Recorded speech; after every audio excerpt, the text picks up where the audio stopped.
పెళ్ళయింది రాష్ట్రం విడిపోయి కొత్త రాష్ట్రంగా ఏర్పడి ఇంకా మన రాష్ట్రం ఏ స్థాయిలో ఉందో మనం చూస్తున్నాం. సో కేంద్రం దయతలిస్తే కేంద్రం నిధులిచ్చి కేంద్రం సహకరిస్తే రాష్ట్రానికి ఖచ్చితంగా అభివృద్ధి చేయగలం. సో ఈ విధానాన్ని మీరు ఎలా తీసుకెళ్ళబోతున్నారు ప్రజల్లోకి? ప్రధానంగా ఇప్పుడు అది ఏ ప్రభుత్వం వచ్చినా, ఎందుకంటే కేంద్రం నుంచి సహకారం పూర్తి స్థాయిలో ఉంటేనే రేపు రాష్ట్రానికి వచ్చే 5 ఏళ్ళు ఖచ్చితంగా చాలా కీలకం కాబోతుందని చెప్పాలి రాష్ట్రానికి. అవునండి సతీష్ గారు, ఇప్పుడు ప్రధానమంత్రి నరేంద్ర మోడీ గారు గత 10 సంవత్సరాలుగా ప్రధానమంత్రిగా దేశంలో ఉన్నటువంటి 140 కోట్ల ప్రజలకి, అది ఏ పార్టీ ప్రభుత్వం ఉన్నా లేకపోతే ఏ వర్గం ఉన్నా, వర్ణం ఉన్నా, కులం ఉన్నా, మతం ఉన్నా ఏమీ చూడలేదు. అందరికీ సమానంగా అన్ని సంక్షేమ అభివృద్ధి కార్యక్రమాలు చేరవేశారు. మీ అందరికీ తెలుసు, ప్రధానమంత్రి ఆవాస్ యోజన పెట్టి అందరికీ ఇల్లు 1,50,000 వరకు ప్రతి ఇంటి నిర్మాణానికి దేశవ్యాప్తంగా ఇచ్చారు. ఇప్పుడు వరకు 4 కోట్ల ఇళ్ల నిర్మాణాలు జరిగినాయి. ఎన్ని పేద వర్గాలు, మధ్యతరగతి వర్గాలకు ఉపయోగం. దీనిలో ఎక్కడ ఏ వివక్ష పలానా రాష్ట్రం పలానా ఇది అని చేయలేదు. మన రాష్ట్రం కూడా అత్యధికంగా అన్ని రాష్ట్రాల కన్నా ఎక్కువ 22 లక్షల ఇల్లు కేటాయించారు. అయితే దురదృష్టం, మనం ఇప్పుడు వరకు 4 లక్షల ఇల్లే కేటాయించుకొని నిర్మాణం చేసుకొని పేదలకు ఇవ్వగలిగాం, మిగతాది ఆన్ ప్రాసెస్ అని చెప్పి అంటున్నారు. అది ఒకటి. అలాగే అనేక పథకాలు, ఇప్పుడు జల్ జీవన్ మిషన్ ఉంది, ప్రతి ఇంటికి కుళాయి కనెక్షన్, అది అన్ని రాష్ట్రాలకి చేశారు, అన్ని ప్రజలకి అందజేశారు. మన రాష్ట్రంలో కూడా సుమారుగా ఒక 50 లక్షల ఇళ్ల వరకు అదనంగా ఇవ్వడం జరిగింది. దానికి అదనంగా నిధులు కేంద్రం ఇస్తే దానికి రాష్ట్ర ప్రభుత్వం మ్యాచింగ్ గ్రాంట్ సరిగ్గా ఇవ్వలేక కొంతవరకు నత్తనడకన జరిగిన మాట వాస్తవం.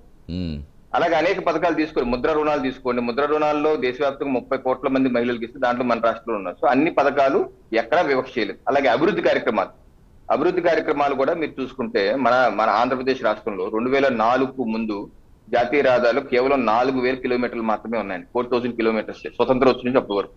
కాకపోతే ఈ యొక్క 10 సంవత్సరాల్లో మరో 7,000 కిలోమీటర్లు, అంటే ఇప్పుడు 11,000 కిలోమీటర్లు జాతీయ రహదారులు ఆంధ్రప్రదేశ్ రాష్ట్రంలోనే ఉన్నాయి.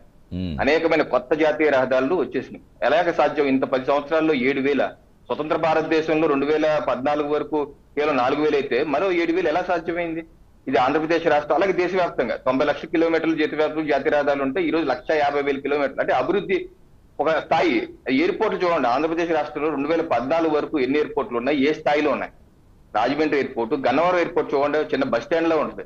2014 ముందు చిన్న ఈ రోజు చూడండి అంతర్జాతీయ స్థాయిలో అక్కడ మరో 500 కోట్లు కేటాయించి దాని యొక్క టెర్మినల్ అభివృద్ధి చేస్తారు. అలాగే రాజమండ్రి చూడండి, మాకు తెలుసు కాకినాడ పక్కన రాజమండ్రి కాబట్టి చాలా చిన్న ఎయిర్పోర్ట్ అది కూడా. అలాంటిది ఈ రోజు అద్భుత ఎయిర్పోర్ట్ కట్టారు, మళ్ళీ దాన్ని ఇంకా ఎక్స్పాండ్ చేయడానికి మరో 400 కోట్లు భూమి పూజ చేయడం జరిగింది. అలాగే కడప ఎయిర్పోర్ట్, కర్నూలు ఎయిర్పోర్ట్, పుట్టపర్తి కావచ్చు, అది విశాఖపట్నం ఎయిర్పోర్ట్, కొత్త భోగాపురం, ఇవన్నీ చేసుకుంటూ వెళ్తున్నారు. అలాగే కేంద్ర ప్రభుత్వ తయారీ రంగ సంస్థలు, BEL, భారత్ ఎలక్ట్రికల్ లిమిటెడ్, భారతదేశంలోనే అత్యంత ప్రతిష్టాత్మకమైన, ఆంధ్రప్రదేశ్ లో ఎప్పుడు లేదు. అలాంటిది నిమ్మకూరులో ఎన్టీఆర్ గారు పుట్టిన నిమ్మకూరులో ఏర్పాటు చేసి అక్కడ ప్రొడక్షన్ కూడా స్టార్ట్ అయిపోయింది. నైట్ గోగల్స్, ఆర్మీకి నైట్ గోగల్స్. అలాగే DRDO, అలాగే అనంతపురంలో BEL, అలాగే జాతీయ స్థాయి విద్యా సంస్థలు. ఎప్పుడు మన ఆంధ్రప్రదేశ్ రాష్ట్రానికి 2014 ముందు ఒక్క జాతీయ స్థాయి విద్యా సంస్థ పేరున్న సంస్థ లేదండి. 2014 ముందు. ఈ రోజు మా కాకినాడలో, నేనున్న కాకినాడ అంటే Indian institute of foreign trade, ఒక ఈ దేశంలో రెండు ఉన్నాయి. అది ఒకటి వెస్ట్ బెంగాల్లో ఉంది, ఇంకోటి ఇక్కడే ఉంది. అలాగే ఎయిమ్స్, ఇప్పుడు మనకు ఆంధ్రప్రదేశ్, మా చిన్నప్పటి నుంచి ఎయిమ్స్ అంటే ఢిల్లీయే లేదు. అలాంటిది మన మంగళగిరిలోనే 10 రూపాయలకే ఒప్పి ఇచ్చే ఎయిమ్స్ నిర్మాణం పూర్తయిపోయింది. దానికి నర్సింగ్ కాలేజ్ యాడ్ అయిపోయింది. సో IITలు, IIIT, NISR, పెట్రోలియం యూనివర్సిటీ, అలాగే మెడ్టెక్ పార్క్, పెట్రోలియం యూనివర్సిటీ ఇప్పటివరకు లేదు, అది విశాఖపట్నం దగ్గర నక్కపల్లి దగ్గర పెట్టారు. Medtech park, medical devices. అంటే రవికిరణ్ గారు, సో ఇప్పుడు మీరు చెప్తున్నారు, ఇప్పుడు ఇంత లిస్ట్ చెప్తున్నారు కదా, పదే ఇప్పుడు ప్రతిపక్షాలు కావచ్చు మీకు వ్యతిరేకంగా అసలు ఏం తీసుకొచ్చారు, రాష్ట్రానికి కేంద్రం ఏం చేస్తుంది, బీజేపీ ఏం చేస్తుంది, అడిగే హక్కు ఎక్కడుంది అంటూ రకరకాల కామెంట్స్ చేస్తున్నారు. సో ఇవన్నీ కూడా ప్రజల్లోకి తీసుకెళ్లడంలో మీరు ఎంతవరకు సఫలీకృతమయ్యారనుకోవచ్చు? తప్పనిసరిగా అండి. ఇప్పుడు మేము ఇటువంటి పాంప్లెట్స్ మోదీ గారు ఏం చేశారు, గత 10 సంవత్సరాలకు ఏం చేశారు అనేది ప్రజల్లో తెలియజేస్తున్నాం. అన్ని ఇప్పుడు వరకు చేసినటువంటి అభివృద్ధి, గతంలో ఏ 10 సంవత్సరాల కాల పరిమితి తీసుకోండి, స్వతంత్ర భారతదేశం తర్వాత ఏ 10 సంవత్సరాల కాల పరిమితి అన్నా ఈ 10 సంవత్సరాలకు సరిచూసి చూడండి. ఈ 10 సంవత్సరాల్లో చేసినంత అభివృద్ధి ఎక్కడా ఎప్పుడూ జరగలేదు. నభూతో నభవిష్య జరిగి ఎవరైనా సరే ఒప్పుకు తీరవలసిందే. 30 పైగా జాతీయ స్థాయి విద్యా సంస్థలు, మ్యానుఫ్యాక్చరింగ్ యూనిట్స్ కావచ్చు, ఇవన్నీ ప్రజల్లో తీసుకు ఇంకా చేస్తున్నారు. ఉదాహరణకి రైల్వే జోన్ అండి, రైల్వే జోన్ కి భూమి కేటాయించమని చెప్పేసి అడిగారు, ఇప్పుడు వరకు పూర్తిగా కేటాయించలేదు. అందుకనే అది అలా కొంత నిధులు బడ్జెట్ లో 2021-22 బడ్జెట్ లో 170 కోట్లు కేటాయించారు. OSD అన్ని చేస్తున్నారు, కానీ స్థల కేటాయించారు. మరి ఎవరి ప్రాబ్లం? అది రాష్ట్ర ప్రభుత్వ ప్రాబ్లం. అలాగే ట్రైబల్ యూనివర్సిటీ ఉంది, ట్రైబల్ యూనివర్సిటీ ఆల్రెడీ 5 ఏళ్లుగా టెంపరీ తరగతులు విశాఖ యూనివర్సిటీ నడుస్తున్నాయి. ఏయూ యూనివర్సిటీలు నడుస్తున్నాయి. బట్ దాని భూ కేటాయింపులు ఇటీవలే పూర్తి చేశారు. ఇటీవలే శంకుస్థాపన చేసి వర్క్ జరుగుతుంది. అలాగే పోర్ట్లు ఉన్నాయి, సీ పోర్ట్లు రాష్ట్ర ప్రభుత్వం కేంద్రం మీరు కట్టద్దు, మేమే కట్టుకుంటాము అని చెప్పి అన్నారు. కేంద్ర ప్రభుత్వం అనుమతులన్నీ ఇచ్చింది అన్ని పోర్టులకి, మచిలీపట్నం పోర్టుగా ఈ పోర్టుకి ఇచ్చింది. అది నిర్మాణం మేమే కట్టుకుంటామని నిర్మాణానికి కూడా డబ్బులు ఇస్తుంది కేంద్ర ప్రభుత్వం. కేంద్ర పిఎస్సి పబ్లిక్ సెక్టర్ యూనివర్సిటీ నిధులు ఇస్తున్నారు. సో కొన్ని ఎలా ఉన్నాయంటే, ఇప్పుడు రైల్వే లైన్లు ఉన్నాయండి, కోటిపల్లి నర్సాపురం రైల్వే లైన్. ఆ రైల్వే లైన్ నిర్మాణానికి కేంద్ర ప్రభుత్వం తన వాటా ఇస్తుంది, కానీ రాష్ట్ర ప్రభుత్వం తన వాటా ఇవ్వట్లేదు. ఇవ్వడం కారణంగా నత్తనాటకు సాగుతుంది. ఇప్పుడు కడప బెంగళూరు రైల్వే లైన్ ఉందండి, రాష్ట్ర ప్రభుత్వం నాకు వద్దంటుంది. రీసెంట్ గా ఏదో కథలకు వచ్చినట్టు ఉంది కదండి, అది కోటిపల్లి నర్సాపురం రీసెంట్ గా ఏదో కథలకు వచ్చినట్టుందిగా, త్వరలోనే కంప్లీట్ చేస్తాం. అదైతే మేము కేటాయించామంటే 3 బ్రిడ్జిలు కూడా నిర్మాణం జరుగుతుంది, కానీ రాష్ట్ర ప్రభుత్వం తన వాటాగా ఇవ్వాలి. ఇది 300 కోట్లు ఇవ్వాలి. ఇప్పుడు దాకా ఇచ్చింది 3 కోట్లే.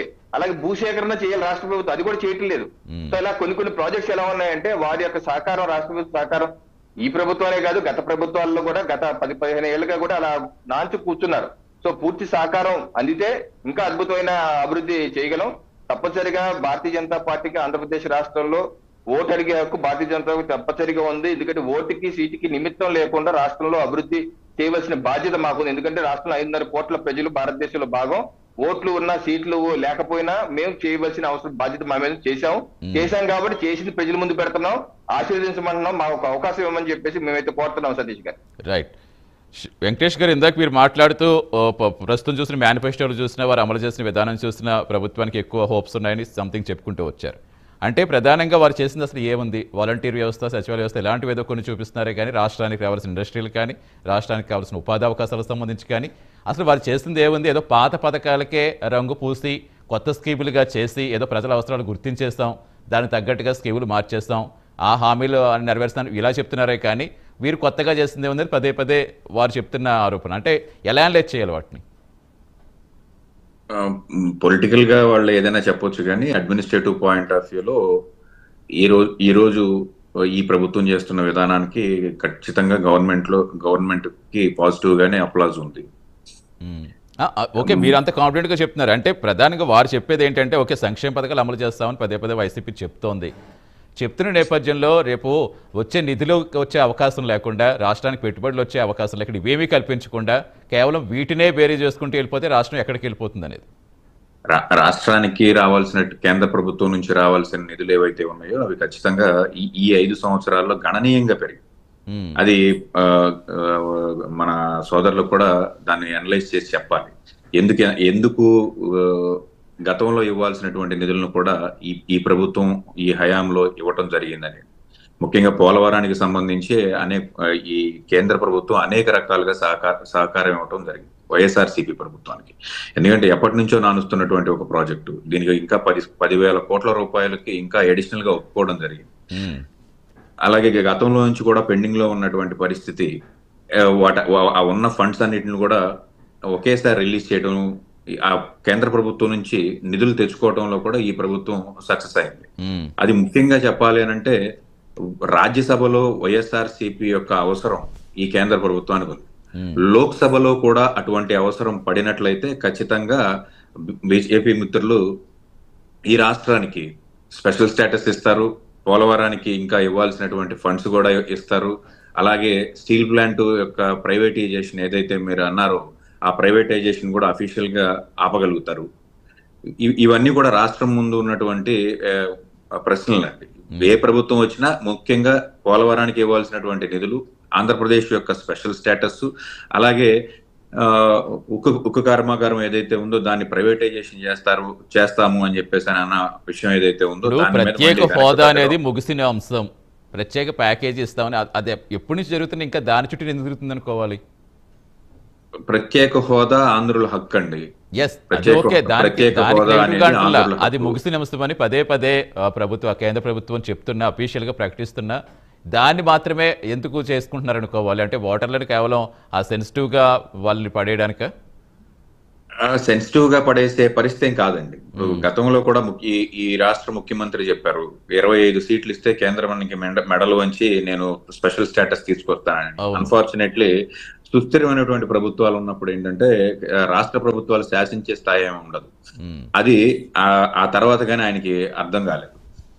సుస్థిరంగా భాజపా ప్రభుత్వం కేంద్రంలో ప్రభుత్వం ఉన్నప్పుడు ఈయన మెడలు వంచడానికో మరొకటి చేయడానికి అక్కడ అయ్యే పరిస్థితి కాదు. కానీ స్పెషల్ స్టేటస్ ఈ రోజు వరకు లైవ్ లో ఉంది అనే కాన్సెప్ట్ ఏదైతే ఉందో ఇది మాత్రం కేవలం వైఎస్ఆర్సీపీ ప్రభుత్వం వల్ల మాత్రమే ఉంది. ఎందుకంటే గతంలో ఉన్నటువంటి ప్రభుత్వాలు మాకు స్పెషల్ స్టేటస్ అవసరం లేదు, స్పెషల్ ప్యాకేజే కావాలి అని చెప్పి శాసనసభలో ఒక తీర్మానం చేసి పంపించిన తర్వాత కేంద్ర ప్రభుత్వం దాన్ని ఒప్పుకుని దానికి సంబంధించి కొన్ని నిధులు ఇచ్చినటువంటి పరిస్థితి.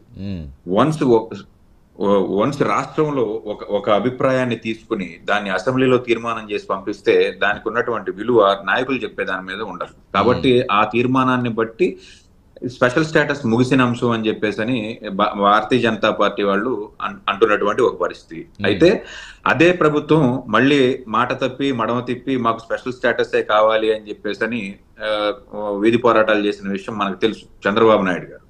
కాబట్టి ఇప్పుడు ఎవరు వచ్చినా స్పెషల్ స్టేటస్ అనేది ఒక మెయిన్ ఉద్దేశం అవుతుంది, మెయిన్ ఎజెండా అవుతుంది. రైట్.